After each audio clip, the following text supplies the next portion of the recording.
T twenty বিশ্বকাপ যেখানে ইতিহাস বারবার বদলায়, কিন্তু একটা রেকর্ড আজও অটুট।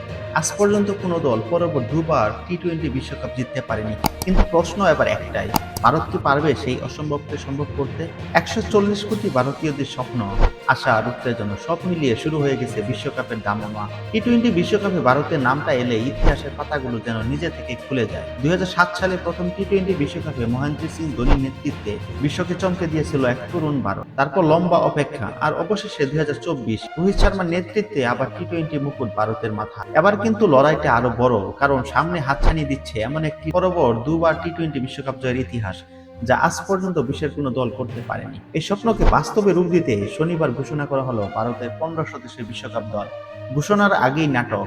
মুম্বাইয়ে বোর্ডের সদর দপ্তরে সাংবাদিক বৈঠক হওয়ার কথা ছিল দুপুর ১:৩০টায়, কিন্তু আহমেদাবাদ থেকে মুম্বাইয়ে বিমান দেরি করায় অধিনায়ক সূর্যকুমার যাদব পৌঁছতে দেরি করেন। ফলে দুপুর দুটোর কিছু পরে এলো বহুল প্রতীক্ষিত ঘোষণা। আর দল ঘোষণার সঙ্গে সঙ্গে চমকের পর চমক। এশিয়া কাপ থেকে টি-টোয়েন্টি দলে ফেরানো শুভমান গিল, যাকে জায়গা দিতে বাদ পড়ছিলেন জয়সওয়াল। শুভমান ছিলেন সহ অধিনায়ক, খেলেছেন দক্ষিণ আফ্রিকার বিরুদ্ধে টি-টোয়েন্টি সিরিজও।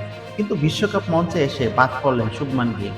তার জায়গায় সহ অধিনায়ক করা হলো অলরাউন্ডার অক্ষর প্যাটেলকে। বাড়তি ব্যাটার হিসেবে দলে ফিরলেন রিঙ্কু সিং, যিনি শেষ ওভারে ভরসা। দ্বিতীয় উইকেট কিপার হিসেবে বাদ গেলেন জিতেশ শর্মা, আর সুযোগ পেলেন সৈয়দ মুশতাক আলী ট্রফিতে দুর্দান্ত ফর্মে থাকা ঈশান কিষান। তারুণ্য আর অভিজ্ঞতা মিশেলে তৈরি এই ভারতীয় দল কি ইতিহাস বদলাতে পারবে? টি-টোয়েন্টি বিশ্বকাপ ধরে রাখা সেই অসম্ভব রেকর্ড কি এবার ভারতের নামেই লেখা হবে?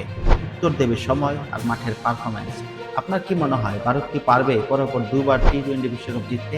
কমেন্টে জানান। ভিডিওটি ভালো লাগলে লাইক ও সাবস্ক্রাইব করতে ভুলবেন না।